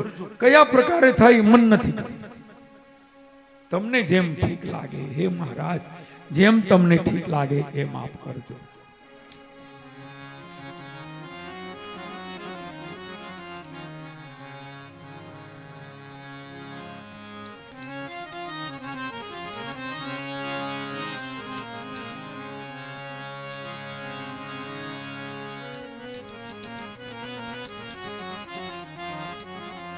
તો ભાગવતજીની અંદર પ્રથમ 6 અધ્યાયનું મહાત્મ્ય આપ્યું છે. મહાત્મ્યની અંદર 3 કથા છે. અધ્યાય 6 છે, પ્રસિદ્ધ કથા છે, આપણે બધા જાણીએ છીએ. નારદ અને ભક્તિનો પ્રથમ તો દેવતાઓ અમૃતનો કુંભ લઈને આવે છે સુખદેવજી પાસે.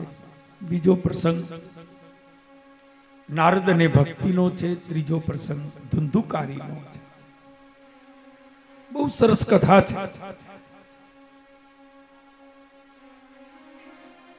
ભાગવતનો આરંભ કરતા, મહાત્મ્યનો આરંભ કરતા લખ્યું,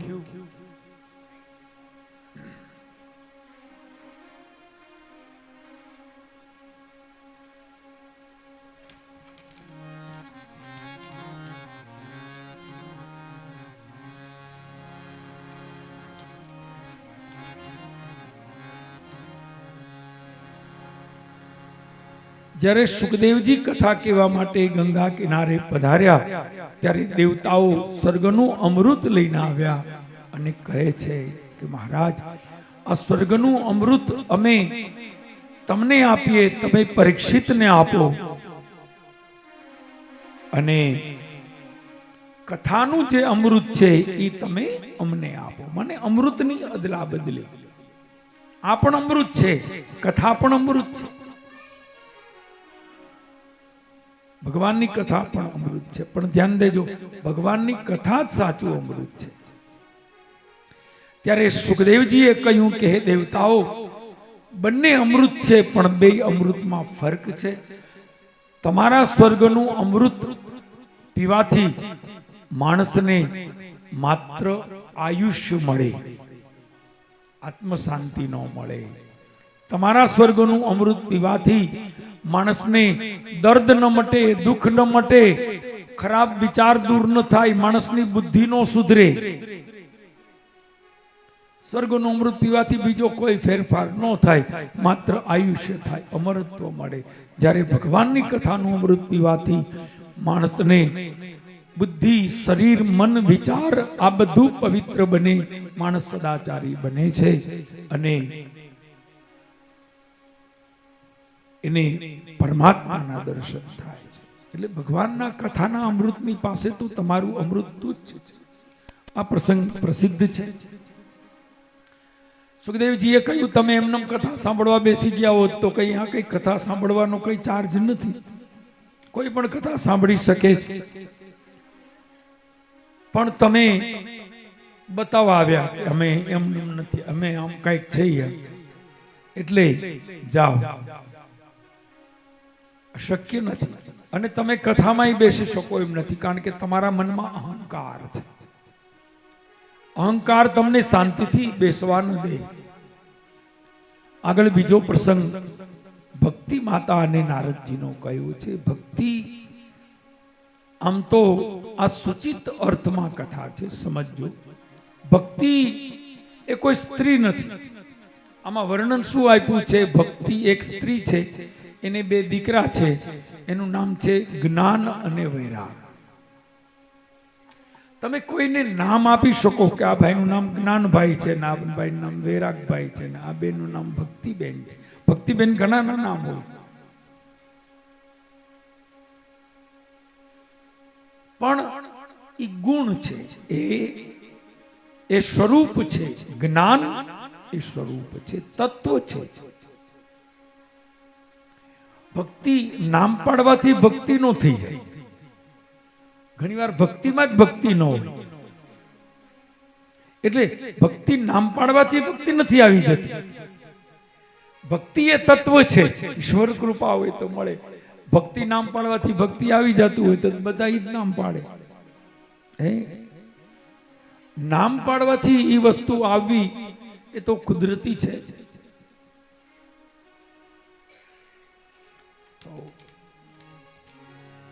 નામ અને ગુણ બે અલગ અલગ છે. ઘણા નામ ન હોય, શાંતિભાઈ, શાંતિબેન હોય, પણ શાંતિભાઈ કે શાંતિબેન હોય એટલે એની પાસે શાંતિ હોય એવું જરૂરી નથી. ઘણા એનું નામ ધીરજભાઈ હોય, ધીરજબેન પણ હોય, પણ એટલા ઉતાવળા ઊભા તો રહ્યો. એટલે નામ અને ગુણ એ બે મળવા એ કઈ શક્ય ઘણામાં હોય પણ ખરું, કુદરતી છે. પણ એક સદગુણ છે, ધીરજ એ સદગુણ છે, શાંતિ એ સદગુણ છે, શ્રદ્ધા એ સદગુણ છે, ભક્તિ એ સદગુણ, આ બધા સદગુણ છે. આપણામાં નામની અંદર પણ ઘણા સારા અર્થ છે. અહીંયા જે કથા છે એ તત્વની છે. ભક્તિના બે દીકરા જ્ઞાન અને વૈરાગ્ય બે વૃદ્ધ થયા છે. તો બે વૃદ્ધ થઈ છે અને મૂર્છિત છે, એટલે બેભાન પડ્યા. નારદજીને મળ્યા છે. નારદજીએ એને કહ્યું છે, નારદજીને મહારાજ આ જ્ઞાન વૈરાગ્ય મારા દીકરા છે અને અહીંયા મૂર્છિત પડ્યા છે, મહારાજ કૃપા કરો.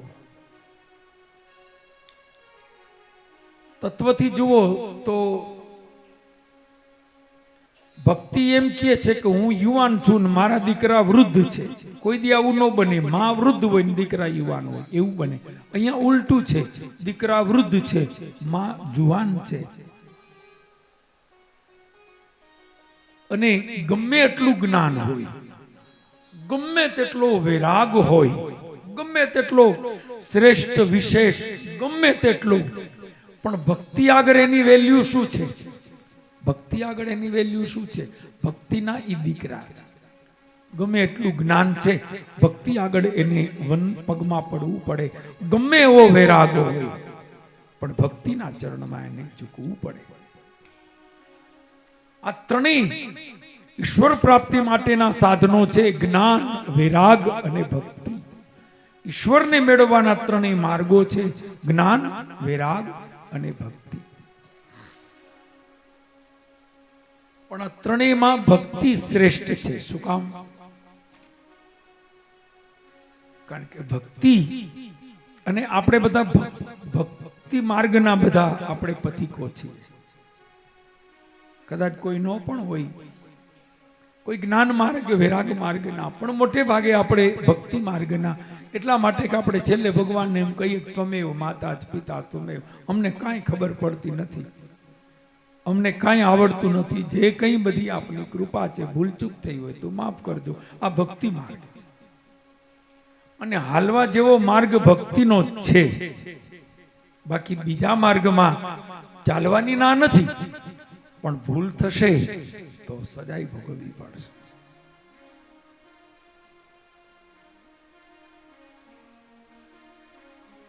તો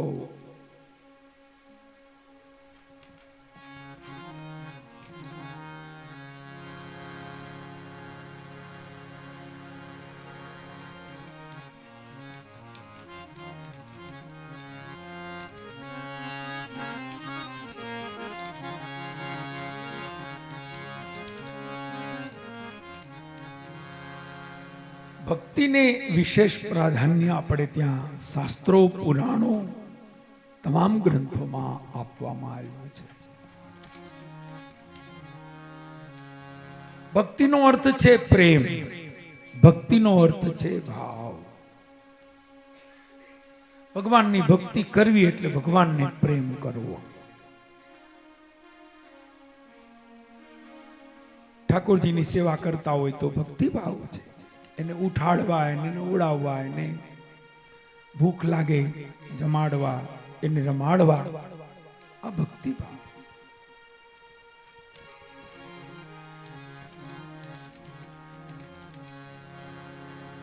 હમે તો ભક્તિ રે માર્ગ કે સંદેશા,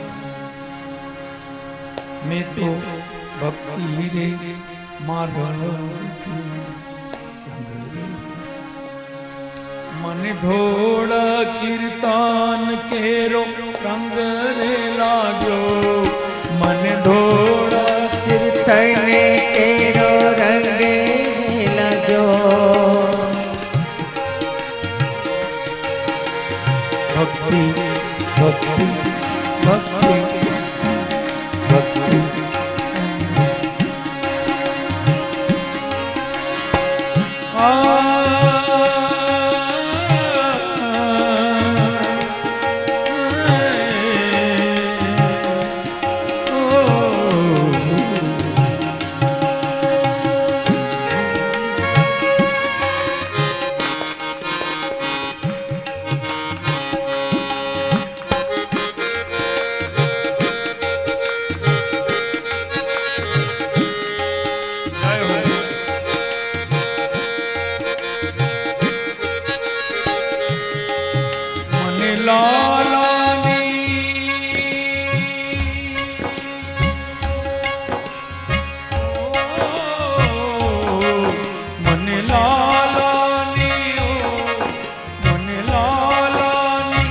લાલી કેરો રંગ રે લાગ્યો હિરલો એ મારા ઘટમાં વિરાજતા શ્રીનાથ જય શ્રી યમુના જય શ્રી મહાપ્રભુ હે મારા ઘટમાં વિરાજતા શ્રીનાથ જય યમુના જય શ્રી મહાપ્રભુ જય હો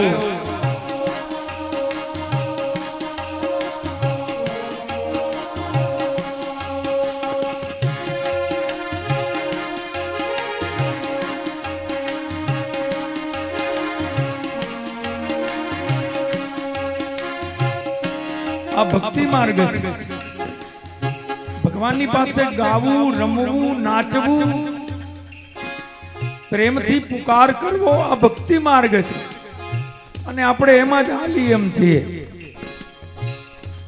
બીજામાં તો કસોટી છે અઘરું છે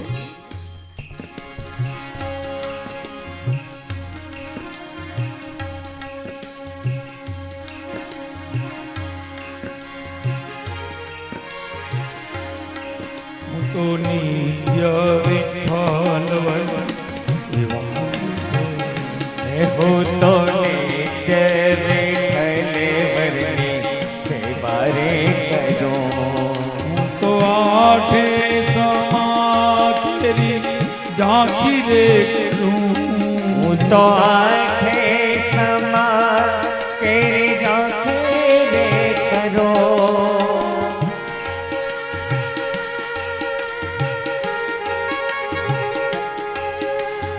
નિત્ય વિઠ્ઠલ વરણ સેવા રે હું તો નિત્ય વિઠ્ઠલ વરની સેવા રે કરો હું તો આઠે સમા તેરી ઝાંખે રે કરો હું તો આઠે સમા તેરી ઝાંખે રે કરો मैं तो चिचड़ो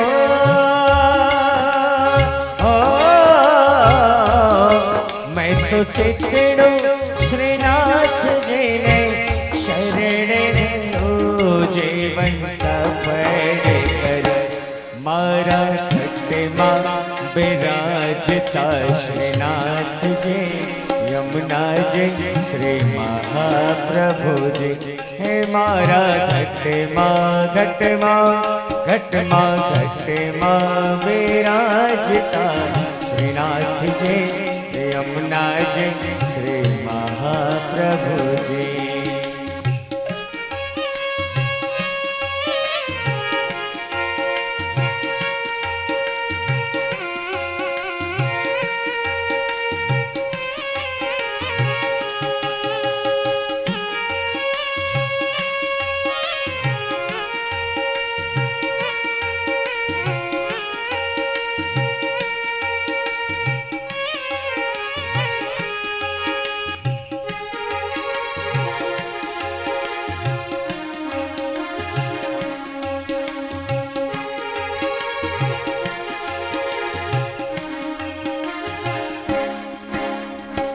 બહુ સુંદર શબ્દ છે આ કીર્તનમાં આમ તો આખું કીર્તન સુંદર છે પણ અહીંયા આવો જીવનમાં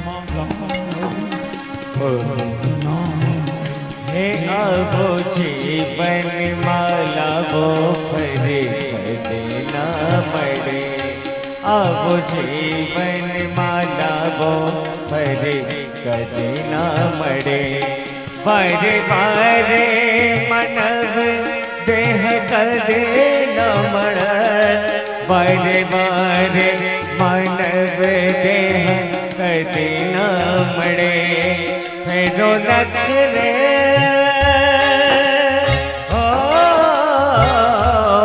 फेरो नखरे छोरासी नो मारो रे फड़े मने मोहन મારા